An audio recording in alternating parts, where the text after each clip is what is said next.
안녕하세요. 스포츠큐브의 이승용입니다. 이 영상은 전지적 캐나다 시점에서 제작된 영상임을 여러분께 미리 밝히면서 영상을 시작하겠습니다. 저번 주 류현진 선수가 등판을 해서 패배한 경기, 이긴 경기 말고 저번 주에 볼티모어전에서 류현진 선수가 패배한 경기 후에 토론토가 이제 계속 연승을 이어가고 있는데요. 이 토론토의 연승 행진을 보면서 제가 머리에서 떨쳐버릴 수 없는 노래가 있었습니다. 오늘 내용하고는 크게 상관이 없지만 제 머리에서 계속 맴돌고 있는 그 노래를 여러분께 먼저 들려드리고 오늘의 영상 시작하겠습니다. Baby one more time. Baby one more time. 자, 이제 양키스도 만났으니까 한 번 더 베이비 원 모어 타임을 해서 보스턴도 만났으면 좋겠습니다. 거의 다 왔죠? 거의 다 가까이 했습니다. 이제 금방 만날 수 있습니다. 자, 우리나라에도 국뽕이 있고 전지적 류현진 시점이나 전지적 손흥민 시점이 있듯이 캐나다 역시도 이런 거에 민감한 나라입니다. 특히 캐나다 같은 경우는 뭐 자원이 많은 나라지만 스포츠나 이런 문화 쪽에서 인물이 자주 나오는 건 아니기 때문에 나올 때마다 캐나다 언론이나 팬들이 굉장히 크게 다루는 그런 경향이 있습니다. 캐나다 역시도 미국과 약간의 라이벌 신경전 같은 게 있기 때문에 이런 문제에 굉장히 민감합니다. 캐나다 동부의 최대 도시인 토론토와 미국 동부의 최대 도시인 뉴욕 사이에는 정말로 긴 역사가 있고요. 이 두 도시에 사는 시민이라든지 이 두 도시에 사는 이런 사람들끼리 약간의 신경전이 있습니다. 그리고 그런 신경전이 스포츠를 통해서 표현이 되기도 합니다. 양 국가의 이런 금융회사들이 서로 상대 도시에다가 지사를 두고 서로 연락을 긴밀하게 취하기 때문에 뉴욕과 토론토 사이에는 비행기도 정말 많이 다니고요. 교류가 정말 많습니다. 그리고 뉴욕과 토론토에 거주하는 사람들이 서로 상대방의 도시를 많이 방문하기도 하고요. 다시 얘기하지만 그렇기 때문에 뉴욕에 있는 프랜차이즈 팀과 토론토에 있는 프랜차이즈 팀이 대결을 했을 때는 조금 더 이 라이벌전이 치열해지는 경향이 있습니다. 뉴욕이나 미국 쪽 언론은 은근히 캐나다나 토론토 쪽을 무시하는 경향이 있기 때문에 캐나다나 토론토 쪽 언론이나 팬들 혹은 이 프랜차이즈 팀 같은 경우는 거기에 대해서 꼭 스포츠를 통해서 이기고 싶다는 그런 열망이 있습니다. 이 두 도시에 대해서 또 조금 더 설명을 해드리면요. 영화 같은 경우도 여러분이 보신 영화 중에 뭐 수트도 그렇고 프렌즈 같은 경우도 그렇고 프렌즈는 뭐 몬트리올에서도 촬영을 했지만 여러분이 알고 계시는 미국을 배경으로 한 많은 영화나 드라마가 사실은 토론토에서 촬영된 게 굉장히 많습니다. 특히 뉴욕이나 시카고를 배경으로 한 드라마나 영화 같은 경우는 토론토에서 촬영되는 경우가 굉장히 많습니다. 대역도시, 뉴욕의 대역도시 이렇게 또 토론토를 놀리기도 하고요. 토론토 쪽에 있는 또 시민이나 팬들은 그런 이야기를 듣는 거를 그렇게 즐겁게 받아들이진 않습니다. 또 거기에 대응도 하고 밥받아치기도 하고 코미디언들이 또 농담으로 유머로 소화시키기도 하는데 이런 식으로 이 두 도시는 정말로 많이 얽혀 있어요. 토론토 제가 영화 쪽에도 몇 년 일을 했었는데 토론토에 오시면요. 조지 스프링어 영입 전에 뉴욕 매치와 토론토가 끝까지 있었고 조지 스프링어가 결국 토론토를 선택을 했죠. 여기에 대해서 시즌이 시작하고 나서 조지 스프링어 인터뷰가 있을 때마다 뉴욕 쪽 언론들이 이제 줌 인터뷰에 들어와서 이건 제가 이제 직접 있었습니다. 조지 스프링어의 인터뷰, 주요 인터뷰가 있을 때마다 뉴욕 쪽 언론이 들어와서 줌 인터뷰에 들어와서 조지 스프링어에게 계속 지속적으로 질문을 합니다. 뉴욕에 오고 싶었는데 못 온 게 아쉽지 않냐? 뉴욕에 있었다면 더 좋은 대우를 받았을 텐데 뉴욕에 있었다면 이렇게 만약 뉴욕이라면 이런 질문을 정말 많이 하는데 그때마다 조지 스프링어가 정말 깔끔하게 언론에서 약간 포장을 해서 MSG를 칠 수도 없을 정도로 깔끔하게 대답을 합니다. 나는 토론토를 선택했다. 토론토는 내 선택이었다. 나의 의지로 토론토를 선택했다. 가장 최근에 뉴욕 원정을 갔을 때도 뉴욕의 한 기자가 줌 인터뷰에 들어와서 조지 스프링어에게 똑같은 질문을 또 합니다. 그러니까 조지 스프링어가 왜 이 질문이 계속 나오는지 모르겠지만 나는 토론토를 선택했고 토론토에 와서 행복하고 토론토에 오고 나서 매 순간이 행복했다. 그리고 매 순간이 행복하다. 이런 얘기를 하는데 제가 정말 인터뷰를 듣고 조금은 멋있다는 생각을 제가 했습니다. 저는 이제 토론토 지역에 살고 있고 캐나다에서 오랫동안 거주를 했기 때문에 이 조지 스프링어가 그런 식으로 뉴욕 기자에게 딱 잘라서 나는 토론토 선수고 토론토에 와서 매 순간 행복했다 라는 말을 해주는데 기분이 좋더라고요.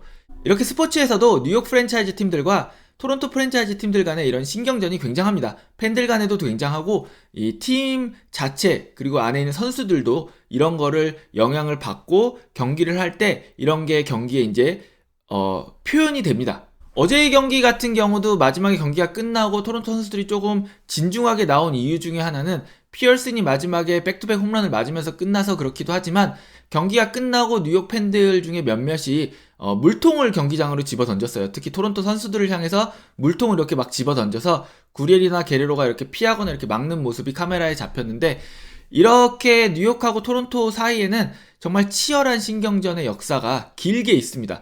자, 여기까지 간단하게 토론토와 뉴욕 이 두 도시 사이의 여러 얽힌 역사에 대해서 정말 간단하게 알아봤고요. 자, 이게 바로 이번 주 토론토와 뉴욕과의 4연전까지 이제 옮겨옵니다. 이게 옮겨오면서 처음에 이제 불이 붙은 이유가 명예의 전당 사건이에요. 명예의 전당도 결국에는 뉴욕에 있는데, 이 명예의 전당에 올해 입성한 선수가 레리 워커랑 데릭 지터가 있죠. 데릭 지터 같은 경우에는 뉴욕의 상징과도 같은 선수죠. 레리 워커 같은 경우는 토론토 블루제이스에서 뛰지 않았지만 캐나다에서 가장 사랑받는 야구 선수입니다. 근데 또 공교롭게도 데릭 지터랑 나란히 들어갔죠. 물론 이 야구의 메이저리그 역사를 보면 데릭 지터의 영향력이 더 크고 데릭 지터가 세운 업적이 더 많죠. 예, 그거는 제가 인정을 하고 넘어가려고 합니다. 그렇게 돼서 토론토랑 뉴욕 양키스랑 이제 4연전을 하는데, 재밌었던 거는 뉴욕 양키스의 중계에서는 데릭 지터를 처음부터 끝까지 데릭 지터를 조명을 해줬고, 스포츠넷 토론토의 중계 방송에서는 레리 워커 쪽 이야기를 굉장히 많이 이렇게 풀어냈어요. 이러므로 해서 결국에 이제 인터넷에서 토론토 팬들, 캐나다 팬들과 캐나다 야구 팬들과 이제 미국 야구 팬들, 특히 이제 뉴욕 야구 팬들 간에 이렇게 가벼운 설전이 벌어졌습니다. 미국 팬들 중에서는 레리 워커가 캐나다인 프리미엄으로 들어간 거다, 이렇게 주장하는 팬들이 있었고요. 캐나다 팬들 사이에서는 레리 워커 정도면 충분히 명예전당에 갈만한 실력이었다, 갈만한 업적을 이뤘다. 타격 챔피언도 했고요. 타율 챔피언도 했었고 MVP도 땄었고요. 그리고 골드글러브가 7개나 있고 실버슬러거도 3개나 있는 선수이기 때문에 명예의 전당에 갈 수 없는 선수라고 하기는 힘든 경력입니다. 굉장히 좋은 경력이에요. 레리 워커가 1991년 퍼거슨 윌킨스 다음으로 두 번째로 명예의 전당에 헌액된 메이저리그, 캐나다 출신 메이저리그 선수인데, 자, 레리 워커가 되기까지, 윌킨스부터 레리 워커까지는 30년이 걸렸잖아요. 근데 이 제이미 캠벨 같은 경우는 스포츠넷 토론토 중계방송의 이제 캐스터진 중에 한 명이고요. 마이크 윌너 같은 경우에는 토론토 지역 최대 신문인 이제 토론토 스타의 메이저리그 담당 기자입니다. 이 두 사람이 트위터에 어떻게 올리냐면, 다음은 보토다, 세 번째 캐나다 출신 홀 오브 페임은 보토다, 이런 글을 이제 트위터에 올립니다. 저도 보토가 명예의 전당에 가는 거는 거의 확실하다고 생각을 해요. 그리고 보토가 세 번째 캐네디안이 될 거고, 첫 번째 캐네디안에서 두 번째 캐네디안까지 30년이 걸렸지만 레리 워커부터 보토까지는 그렇게 길게 걸릴 것 같지 않아요. 보토가 레리 워커처럼 10년을 기다릴 것 같지도 않기 때문에, 제가 생각해도 보토는 곧 은퇴하면은 자격이 생기는 대로 곧 명예전당에 들어갈 것 같아요. 하지만 이 두 언론인이 트위터에 올린 게 몇몇 미국 야구 팬들에게 이제 반박을 받게 됩니다. 또 캐나다 프리미엄 얘기냐? 또 보토냐? 보토는 약간 경계선상에 있다. 보토는 들어갈지 안 들어갈지 모른다. 이렇게 돼서 이 레리 워커부터 시작된 캐나다의 야구 팬들과 미국의 야구 팬들 사이에 이 설전, 누가 명예의 전당에 들어갈 자격이 있냐, 이 설전이 조금은 막 엄청나게 커지진 않아요. 언론의 주목을 받을 정도로 커지는 않지만 많은 팬들이 여기에다 자기의 의견들을 이제 투척을 하게 됩니다. 각자 자기의 의견을 표현을 하고, 각자 레리 워커나 조이 보토나 자격이 있다, 없다, 이런 이유에서 명예전당에 가야 된다, 이런 이유에서 자격이 조금 부족했지만 캐나다 프리미엄을 받았다, 이런 식으로 이제 설전이 오가게 됩니다. 어떻게 보면은 마치 그 추신수와 이치로의 자, 그렇게 돼서 명예전당 설전이 있었고요. 그리고 뉴욕과 토론토의 양키 스타디움에서 4연전이 있었고요. 여기서 하나가 더 터집니다. 자, US 오픈. 이번 US 오픈은 페더러랑 나달이 출전을 안 하고요. 세레나 윌리엄스도 출전을 안 하면서 뭔가 김 빠진 US 오픈이 되지 않나라는 생각을 했었는데, 10대 돌풍이 불죠. 10대 돌풍이 붑니다. 이 10대 돌풍이 한가운데는 에마 라두카노랑 그리고 레일라 페르난데스가 있습니다. 레일라 페르난데스가 이제 캐나다 출신, 캐나다 국적을 가진 테니스 선수고, 에마 라두카누는 영국 국적을 가진 테니스 선수입니다. 둘 다 이제 10대 여자 테니스 선수인데, 이 두 선수가 22년 만에 처음으로 10대끼리의 US 오픈 결승전을 만들어냅니다. 그래서 US 오픈이 흥행을 못할 줄 알았는데 이 두 10대의 돌풍으로 또 흥행을 하게 되는데요. 22년 전에 마지막으로 10대들끼리 이 US 오픈 결승전을 한 게 세레나 윌리엄스랑 힌기스였습니다. 제가 한때 힌기스를 굉장히 좋아했었는데요. 두 명의 10대가 결승에서 맞붙으면서 그 시절 그랬던 것처럼 이 두 명의 10대를 필두로 해서 다시 또 훌륭한 선수들이 계속해서 등장을 하고 여자 테니스가 다시 부흥기를 맞이하게 되지 않을까라는 이렇게 기사들이 쏟아져 나옵니다. 이게 왜 중요하냐? 자, 바로 레일라 페르난데스가 캐나다인이기 때문입니다. 에마 라두카두도 캐나다 출신입니다. 토론토에서 태어나서 이제 영국 런던으로 부모님과 함께 이제 이사를 가서 영국 국적을 가지게 됐는데 애초에 태생은 토론토 태생입니다. 그래서 토론토 쪽, 캐나다 쪽 언론에서는 캐나다 태생의 두 10대 여자 선수가 US 오픈의 결승에서 맞붙는다 이래서 뉴욕에서 토론토가 양키스를 수입하고 두 명의 캐나다 태생 여자 테니스 선수가 US 오픈 결승에서 맞붙고 미국 선수들은 다 떨어졌죠. 그리고 이제 레리 워커가 명예의 전당에 헌액이 되고 그러니까 이게 캐나다가 이 뉴욕의 한가운데서 한국식으로 표현하면 이런 거죠. 뉴욕의 심장에서 캐나다를 외치다. 뭐 이런 식의 기사들이 굉장히 많이 나오게 되고 캐나다 팬들은 굉장히 신났죠. 캐나다의 스포츠 팬들은 뭐 더할 나위 없는 경사고요. 엄청나게 신이 났습니다. 자, 테니스 얘기를 잠깐만 더 하고 지나가면 자, 그래서 토론토 이야기로 이제 다시 돌아오면 토론토 블루제이스 이야기로 돌아오면 양키스 4연전을 수입한 게 2003년 이후로 처음입니다. 더 올라가면 1924년 이후로 양키스가 4연전에서 한 번의 리드도 하지 못하고 진 게 1924년 이후로 처음이에요. 다만 1924년에는 워싱턴에게 이걸 당했는데 그때는 원정이었어요. 그때는 원정에서 워싱턴에게 단 한 번의 리드도 얻지 못하고 4연전을 다 졌는데 그럼 더 올라가면 1908년 이후로는 홈에서 4경기를 하면서 단 한 번도 리드를 잡지 못하고 진 게 1908년 이후로 처음이에요. 심지어 1908년 때는 뉴욕 양키스도 아니었어요. 1908년에는 뉴욕 하일랜더스 얘기입니다. 그렇기 때문에 뉴욕 양키스 역사상 뉴욕 양키스란 이름으로 바뀌고 나서는 역사상 처음으로 홈에서 4연전을 한 번의 리드도 못하고 진 거예요. 1908년은 뉴욕 하일랜더스였으니까.